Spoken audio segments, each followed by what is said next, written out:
Welcome to the Friday Circle podcast, a collection of Islamic reminders and circles to recharge your iman. Okay, Bismillah, alhamdulillah, wassalatu wassalam ala rasulillah wa ala alihi wa sahbihi man wala. So this battle took place in the summer, in the intense heat. So unlike all the other battles, the Prophet ﷺ announced to the Sahaba that we're going to go on this battle. So his method before that was to keep things secret so they could use surprise tactics on the enemy. But in this battle, he announced that because of the preparations needed. It was very, very hot. It was in July, August times. Number two, they were marching to the most distant land that they'd ever been with the Prophet ﷺ, all the way to the border of Syria. Number three, the army they were due to face would be enormous. And number four, in terms of resources, they had barely any resources. So the distance would take about a month to go there and come back. So you can imagine, the Prophet had to tell people to prepare, make your preparations, be ready to go. So I don't want to repeat all of last week, so I'm just going to summarize up to where we went to. So the Prophet told people, get ready, make preparations. And this was so difficult, this journey, that at times, I think Umar radiallahu anhu mentions that we were so exhausted with thirst, we needed water, that people were sacrificing their camels. And if you sacrificed your camel, that meant you're walking the rest of the way. And remember, this is like a 28-day journey, this is like thousands of miles. So they sacrificed the camels so they could squeeze the water out of the sack of the camel, just so to quench their thirst. And we mentioned last week how Abu Bakr eventually asked the Prophet ﷺ, Ya Rasulullah, make dua for us. Ask Allah for his help. And the Prophet ﷺ raises his hands, and then the rain begins to pour so much that they fill their vessels. And the reason the Prophet ﷺ, he did this, and he could have made dua at any time, but he didn't want the ummah to become dependent, and he wanted the Sahaba to become dependent on miracles. He wanted them to put the effort in. This whole campaign was to develop the physical and mental strength of the Sahaba, and in a way prepared them for the battles and the expeditions that were to take place in the coming years against the Romans and the Persians. So we mentioned that in this battle this is the purpose of the story, a man named Ka'b ibn Malik. Now, hands up who's heard of Ka'b before? Okay, again, the three here, mashallah. What do you know of Ka'b? Something before this battle? Nothing. Anyone? He's one of the Ansar, isn't it? He's one of the Ansar. Okay, but that's special. What's so good about that, being one of the Ansar? Is there something more specific about which part of the Ansar was he? Also Khazraj. No. Okay, so one of the few amazing things about Ka'b, because even before I prepared this, I didn't actually realize, I just knew about this story, but I didn't know his status. So this is a man who participated in every battle with Rasulullah ﷺ except for Badr. And Badr it wasn't really meant to be a battle. It was meant to be to raid against a caravan, which turned into a battle. But he participated in every single ghazwa with the Prophet ﷺ. That's a huge stage. Number two, he was one of those who took part in the Pledge of Aqaba. So this is the 70 who gave bay'ah to the Prophet ﷺ. So he became a Muslim before meeting Rasulullah ﷺ. So again, that's a huge status. So he's like one of the elite of the Ansar. And he's one of those who pledged. Without meeting Rasulullah ﷺ, he gave this pledge that he's going to defend him.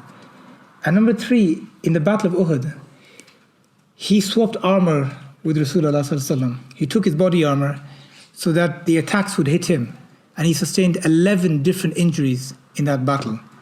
So this is the man we're talking about. So when we hear about the mistake he made, you got to realize the status of the man we're talking about. And this hadith, he's narrating towards the end of his life. He's about in his late 70s. And the hadith is told to us by his son, who's now Ka'b at this point is blind, and his son is guiding him. It's a very lengthy hadith, about 3 pages long. And he narrates it directly. And it's quite emotional. And what we were doing last week, we were taking it through, basically, literally reading his words and then reflecting on it. But he talks about how when the Prophet ﷺ gave the command that people should get ready for the jihad, and this was a commandment that it became fard ayn, it became absolutely obligatory on each and every Muslim, who didn't have an excuse and who wasn't injured to participate in the battle. And Ka'b said everyone began preparing. And not just in Medina, the call was sent out to the whole of Arabia. So Muslims from Mecca, from the surrounding areas, everyone came. Ibn Kathir says the army was between 20 and 30,000 strong. So this is how many people were in this huge Muslim army. And everyone obeyed the command. And again, look at the obedience of the Sahaba, that the battle's taking place in the blistering heat of the summer, going the furthest you've ever gone. You're going to leave your families for like a whole month. And everyone obeys the command.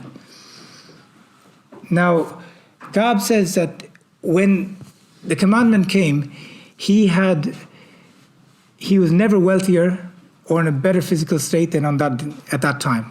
So prior to that, he might have been poor, he might not have been well, but at this time, he was never wealthier. In fact, he said he had 2 she-camels, which is like having a luxury item at that time. So he had 2 of them. And he kept putting it off. He said, I'll prepare tomorrow. And then the Muslims were getting ready, and I said, I'll prepare tomorrow. I said, then I got busy with my dunya, and I said, I'll prepare tomorrow. Until the Rasulullah ﷺ and the army had left. And even then he said, you know what, I just need to deal with this one issue, then I'm going to go catch up with them. And then another day left, and another day, and then he missed the battle. He missed it completely. So he says that when I heard that the Muslims were coming back, I began to think of what excuse will I give Rasulullah. And I went through all these false excuses in my head until I said, I have to tell him the truth. So all these excuses were going through his head about, what should I say? It's like when you get in trouble, what should you say? So when you're standing outside, maybe your parents or your teachers, and you're trying to think of something to justify what you did wrong. But at the end he said, I have to tell the truth. So Rasulullah ﷺ returns after a month, and everybody is going to give excuses. So you have 80 of the hypocrites. So these are the hypocrites who were always the enemies of the Muslims. And they had various excuses. We mentioned one of them said, oh, I'm attracted to these Roman women, they're a fitna for me, so I shouldn't go to the battle. So these kind of excuses, they're all coming, they're asking Rasulullah for forgiveness. He's forgiven them, he makes dua for them, and he takes their allegiance again. And Ka'b says, then I went before him. And he asked me, what happened, Ka'b? He smiled at me, the smile of an angry person. So the smile of an angry person, someone who's upset, but he still, gives you that smile because he has that respect. And he asked him, why did you not have any camels? So Rasulullah is making that excuse for him. And Ka'b, he says, if it was anyone else, Allah's given me this gift of speech, of eloquence, I would have made an excuse. But I have no excuse. I had wealth, I had camels, I have good health. I just didn't go. Didn't try to justify it, didn't make any excuses. And as he then, Rasulullah he said, as for this man, he's spoken the truth. So Rasulullah is essentially saying that these people, the munafiqs, they didn't tell the truth, they told lies. But with Ka'b, he just says, you have to wait for Allah's hukum to come. Allah's command is going to come as to what the punishment will be. And we spoke about how the Prophet ﷺ, the distinction between how he dealt with the munafiqun, he asked Allah to forgive them, he took their allegiance, and he didn't give them the smile of an angry man. Yet with Ka'b, he said the punishment has to come. And Ka'b told the truth. So why did Rasulullah ﷺ behave differently with Ka'b compared to the munafiqun? Why do you think? You've 80 people telling you lies, and he knows they're lies, and you've one eminent Sahaba who tells you the truth, has no excuse. And yet he said the punishment will come on him. Bilal? Wait, so the 80 people that lied, nothing happened to them? He said he asked Allah to forgive them. So why would he do that to the 80 people who lied, and he knows they're lying? But with Ka'b, he says the punishment, you have to wait for Allah's punishment to come. Why do you think? Anyone? Whatever punishment is going to come in the akhirah. Yeah. For the Sahabi, for Ka'ab, who's a believer, then it's better for him to receive his punishment. Yeah, Jazakallah, very good. So the believers, the punishment is to purify you in this dunya, and the munafiqun, they don't get away with their punishment is in the akhirah. But there's another more subtle reason. In terms of just general human interactions. Two people are not the same, so the standards for one person, the expectation term standards are higher for certain people than others. Yeah, Jazakallah khair. So the munafiqun, these are people who they're sellouts. You've got no expectations that they're going to do anything else. But with someone who's been with you in every battle, someone who you rate as a top guy, and he doesn't turn up, then you got a higher standard, you got higher expectations, and you expect better from them. I mean, guys who are just messers, you don't expect from them. You if they turned up, you'd probably be surprised. But the fact that they didn't, this is just their standard way they operate. But with Kaab is different. So yeah, you have that level of expectation. So we ended last week talking about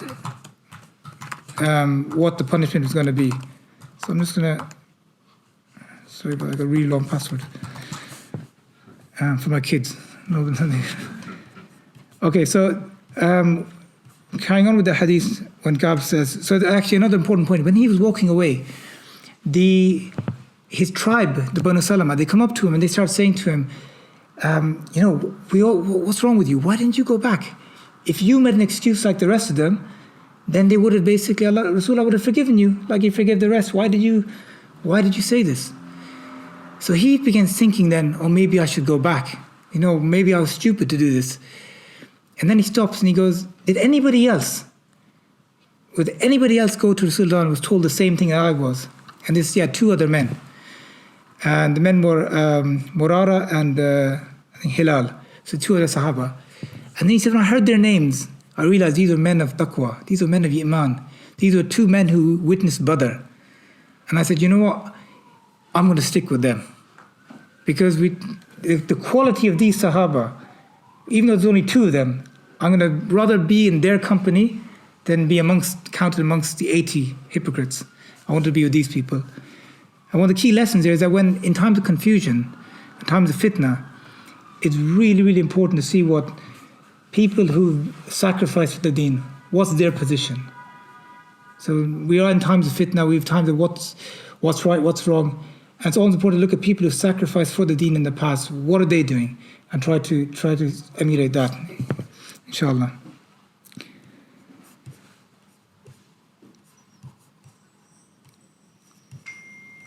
So then we continue. So Kaab continues. Then it was revealed that nobody, and this is the punishment, nobody was to interact with us or speak with us until Allah allowed it. So we kept away, and the people's attitude towards us changed so much that it appeared to me I am a stranger in my own land, and the world, despite its vastness, became a constricted place for me. So there was a boycott, a social boycott, that nobody was to speak with them, these three men, speak with them, talk to them, interact with them, have any dealings with them. Now, subhanAllah, you think about this, in our own families, if you have a fallout with your brother or your sister, imagine they don't speak to you for like a month or a day or a week. It's difficult. Imagine one person doesn't speak to you and someone you love, family member, and you fall out over something, whatever it might be, and they stop speaking to you.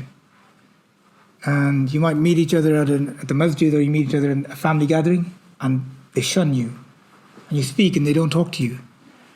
And it hurts you, isn't it? It's this pain you feel, because whatever's happened, you might want to try to move on, but that person is still not talking to you. Now imagine the whole community, 4,000 people in Medina not speaking with you. No one wants to know you. And it's incredible. When you think about, even again, the obedience of the Sahaba, that the Prophet ﷺ, this Kaab is not like, as I said, he's not someone who's disliked. He's not like an outsider. He's an eminent Sahaba. And he would have been loved. These are his friends. These are people who've fought alongside him. People who've gone through hardship with him. And the Prophet ﷺ is telling them, from Allah, that you are not to speak with him. and they all obeyed this commandment. And the words that Ka'b uses, that the earth, despite its vastness, became constricted, became narrowed for me, that I was like a stranger in my own land. And so again, the lessons that the brother mentioned is that the punishment for the munafiqun, that this was Ka'b's punishment and the two others, to purify them. Because the believer's punishment comes in this dunya, but the munafiqun, they'll get their punishment in the akhirah.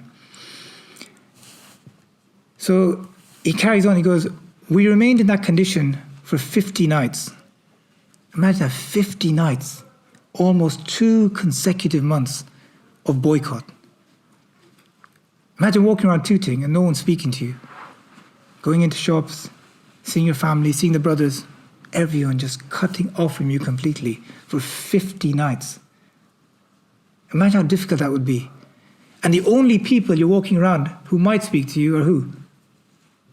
The munafiqs.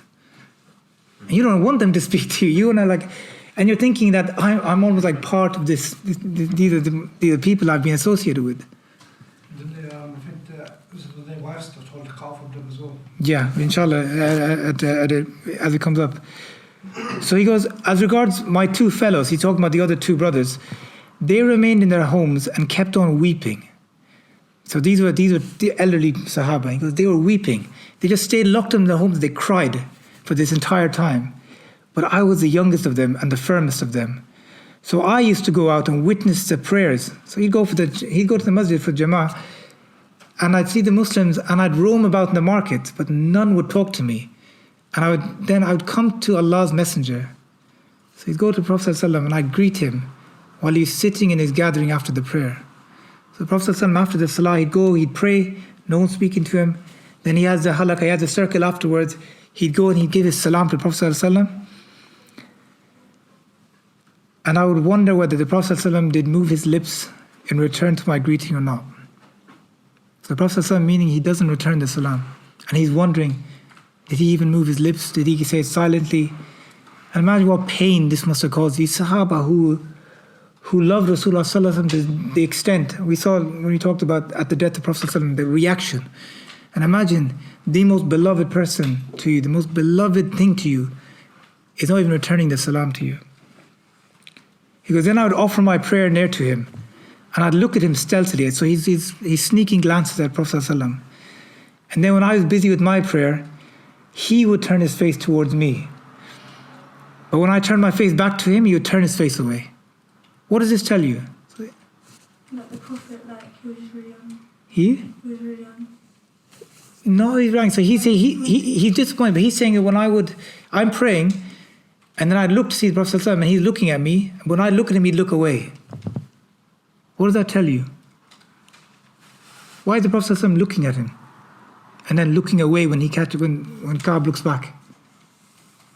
Because the Prophet ﷺ still loved him. Yeah. But because Allah has ordered him as part of his punishment, it's like the child you tell the child of, and then the child's like you send him to turn to face the wall or something like that. But you're still watching him. You're still it's a thing that you just have to do it for his own good. Yeah, it wasn't personal. It wasn't. This was. Remember, he said you have to wait for Allah to give His commandments. So this was from Allah. This was a punishment that had to be implemented, but it didn't take away from the love. So it almost. It would have been when you're told to cut off from someone that you love. Sometimes it's the punishment for you as well in a way. It's like it's difficult for you to bear that. And the whole Medina thing, the Prophet ﷺ, he still has the love for his companion, but he has to implement the punishment because this is for Ka'b's benefit. This is for his benefit in the dunya and the akhirah. And imagine for 50 days, one of the scholars said this was a blessing in disguise for Ka'b. Why would you think a 50-day boycott? Obviously you're forgiven. That's the reason the punishment's there. But in what way is it a blessing in disguise for him? Apart from the obvious that it's...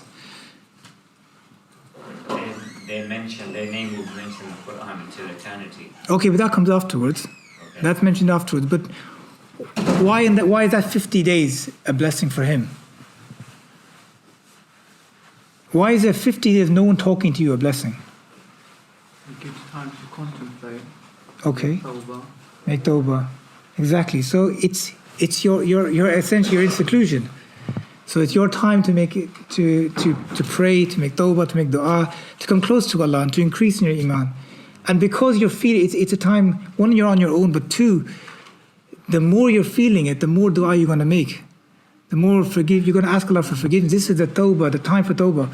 50 days of constantly reflecting and asking Allah to forgive you and praying for Him for the relief to come. So he carries on, he goes, when this harsh attitude of the people lasted long, I walked till I scaled the wall of the garden of Abu Qatada, who was my cousin and the dearest person to me. And I offered my greetings to him. So then this is going on for a long time. He goes, I said, let me go to see my cousin, my best friend, the guy I used to chill with, Abu Qatada. So he climbs over his wall, he gives him salam. He goes, by Allah, he did not return my greeting. So I said, O Abu Qatada, I beseech you by Allah, don't you know that I love Allah and His Messenger? He's telling him, don't you know, why are you boycotting me? I love Allah and His Messenger. He kept quiet. So I asked him again, I said, Ya Abu Qatada, by Allah, don't you know that I love Allah and His Messenger? He remained silent again. And he asked him the third time, don't you know that I love Allah and His Messenger? He remained quiet, and then he said, Allah and His Messenger know best.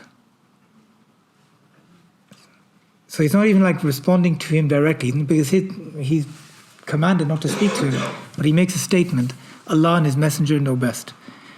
He goes, thereupon my eyes flowed with tears, and I returned and jumped over the wall. So imagine, he's not even getting the confirmation from him that, yeah, I know you acted well, you had good intention, you made a mistake. It's simply Allah knows best. Imagine what pain that must cause him. So Ka'b added, while I was walking in the market of Medina, suddenly I saw a Nabati, a Christian farmer from the Nabatis of Sham, who came to sell his grains in Medina. And he said, who is going to guide me to Ka'b ibn Malik? The people began to point me out for him until he came to me and handed me a letter from the king of Ghassan. So we mentioned Ghassan last time.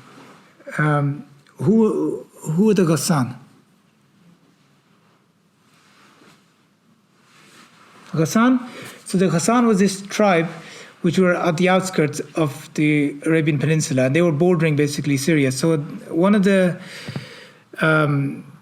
ideas as to why the Prophet ﷺ took this expedition to Tabuk was to either fight against the Ghassan, or B, because the Ghassan had summoned the Romans to protect him and to fight against the Muslims. So these were an enemy tribe.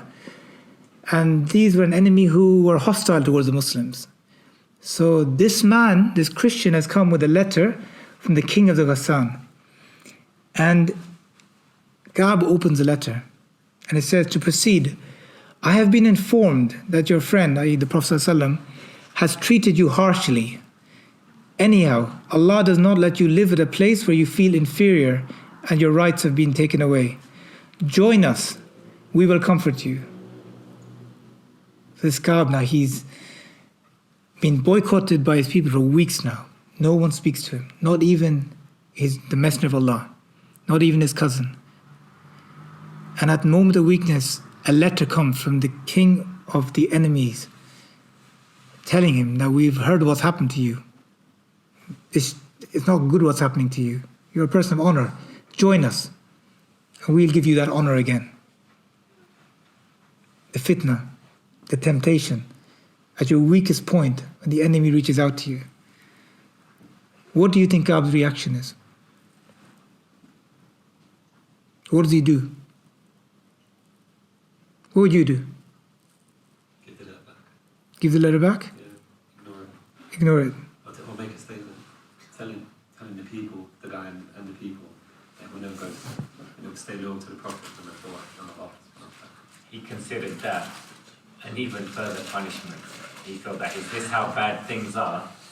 That look what's happened. Like even they're now coming to me and asking me. He was just really upset. Yeah, so he said, he goes, when I read it, he goes, I said to myself that this is also part of the test. He goes, this is also part of the test. This isn't relief. this is the fitna as well. And this is part of the test. So I took the letter and I burnt it. I went to fire and I burnt the letter straight away.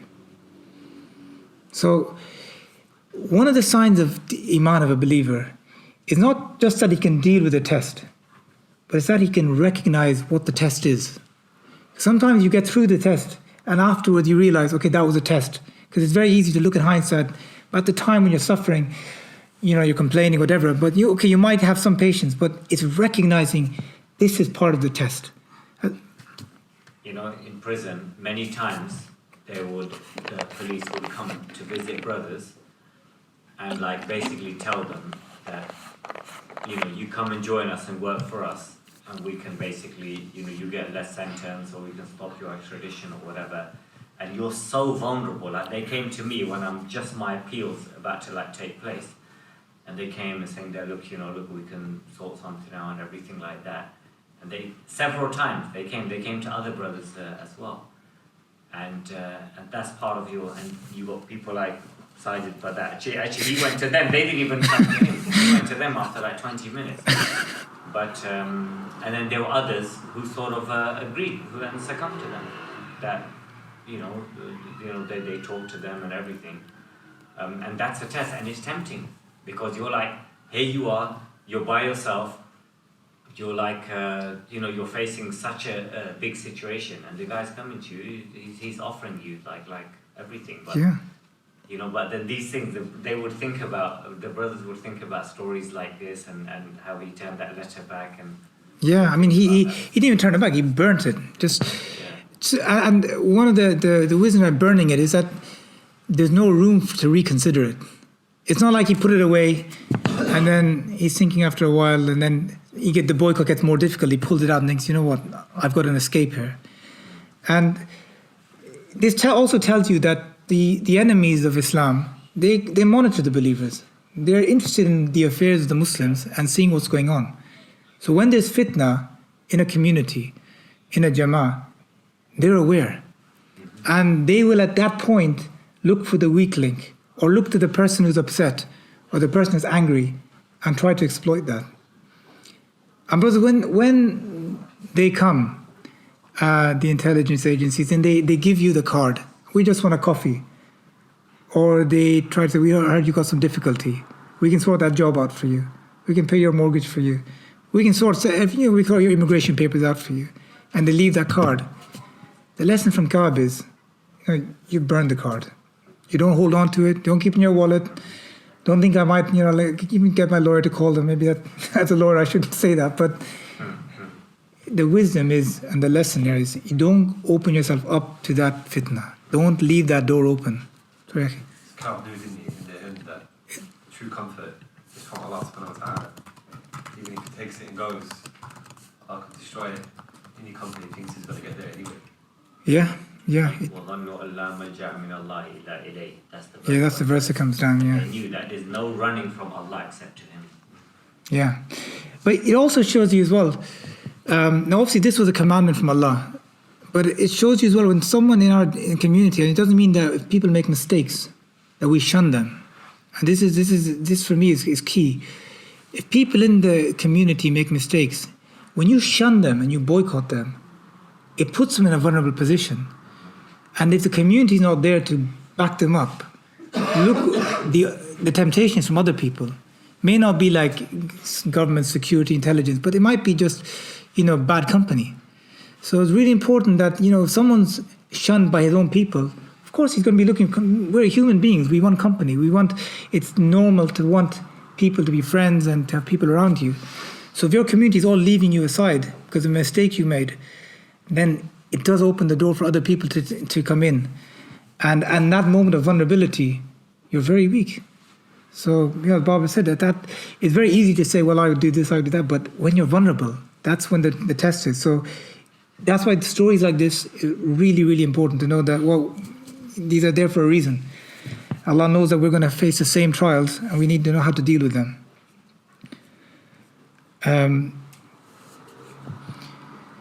When 40 out of the 50 nights had elapsed, so these are 40 days are gone, that's like over a month, 7 weeks or 6 weeks.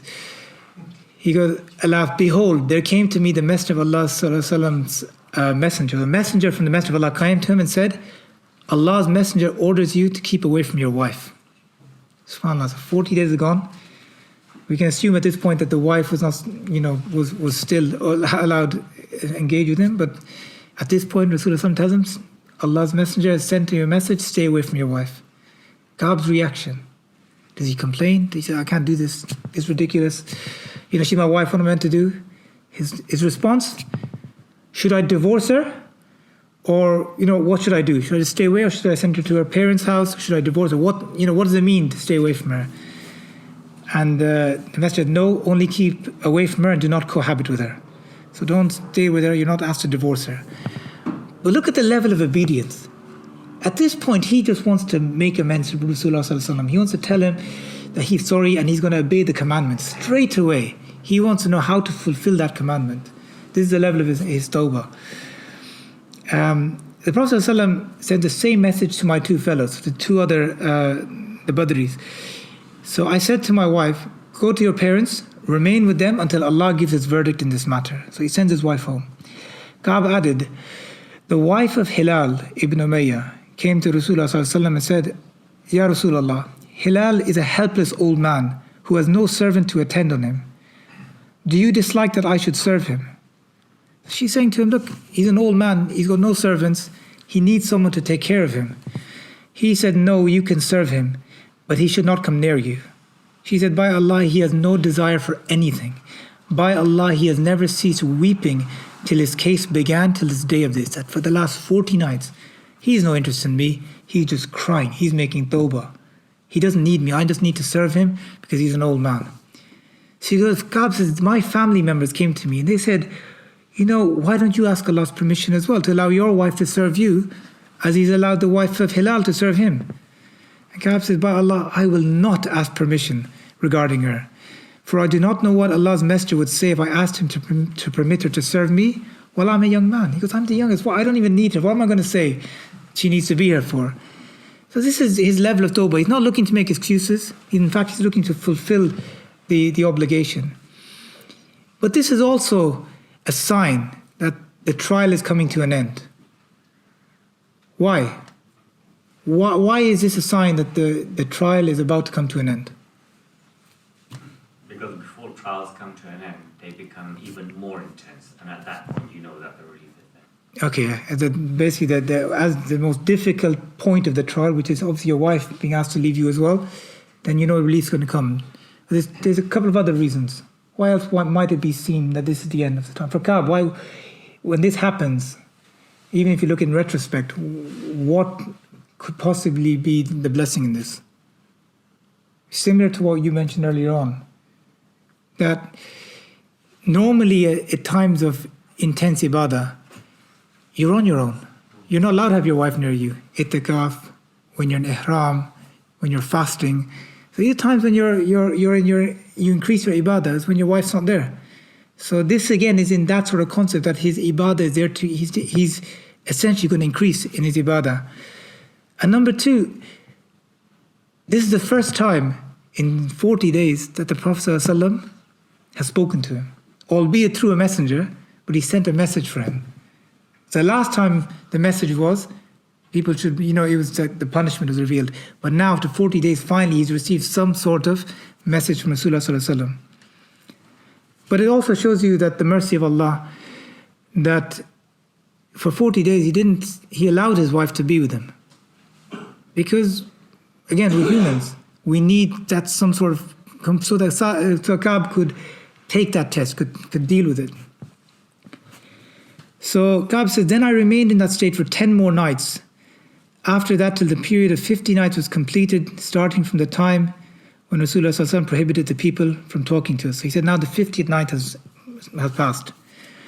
And then it said in a separate hadith that Allah forgave the three men on the last third of the night when the Prophet sallallahu alaihi wasallam was with one of his wives, Salama. And Salama got so happy when, so the wahi comes down that, and the revelation that Ka'b has been, and the two men are forgiven. She said she wanted to give him a gift, send him a gift out of happiness. But Rasulullah sallallahu alaihi wasallam forbade her because he said that there would be too much, chaos, and he said, wait until Fajr. So Ka'b is saying, when I offered the Fajr prayer on the 50th morning on the roof of one of our houses. So before this, he'd been going to the masjid. But now the boycotts got too much for him to take, going to the masjid, being ignored. So he's praying at home. And he's praying on the roof of his house. And he goes, while I was sitting in that condition which Allah describes in the Quran, so in that the description of the earth constricting and the place being like he's a stranger in his own land, there I heard the voice of one who had ascended the mountain of Salah, so it's a mountain near the masjid, calling with his loudest voice, Ya Ka'b ibn Malik, be happy, good glad tidings. That's it. I fell down in prostration and sajda before Allah, realizing that relief had come. The man didn't say, you've been forgiven. He didn't say, the punishment is lifted. He just said, Ya Ka'b, glad tidings. But for Ka'b, there's only one glad tidings. There's nothing else he wants anymore in this life. That's all he wanted. So when he hears that, he knows that the relief has come, and he immediately falls into sujood to thank Allah. So he said, Allah's messenger had announced the acceptance of our tawbah by Allah when he had offered the Fajr prayer. The people then went out to congratulate us. Some bringers of good tidings went out to my two fellows. A horseman came to me in haste. So someone came on a horse, rushing towards him. And a man of Banu Aslam came running and ascended the mountain, and his voice was swifter than the horse. When he, the man whose voice I had heard, came to me conveying the good glad tidings, I took off my garments. He literally took the shirt off his back, and I gave them to him. And by Allah, I owned no other garments than those on that day. So then I had to borrow 2 garments from a neighbor, and I wore them when I went to see Allah's messenger. Incredible. That, if you think about this, so many lessons just in that paragraph alone. That the happiness of the Sahaba for this man. As we said, it's not personal. This was a mistake he made, for which he made tawbah, and that they loved him so much they wanted to be happy for him. That when the forgiveness is announced, people are rushing to tell him. Someone's running up a mountain, someone's running on horseback, someone's running to him. Everybody wants to hasten for good deeds. People want to give him that good news. It's not a small thing that someone's forgiven in this way. He is beloved to these people, and they're rushing to give him that glad tidings. These are not people from his tribe, not people from his family. These are just people in the community. But they're so happy for him, because the love between these people is not like the love we have in our communities, in our jama'ah anymore. It's not like that anymore. What they had was something special, something that we should strive to emulate. That when someone falls into difficulty, we feel that pain. And when someone is happy, we feel that happiness, truly feel that happiness. It also shows you the poverty of the Sahaba. Ka'b is saying that I gave him what I was wearing as a gift. He's so happy. He takes the clothes off his back and gives it as a gift. But the man accepts it. So Ka'b's giving him all he has. He's taking clothes off him and giving, used clothes.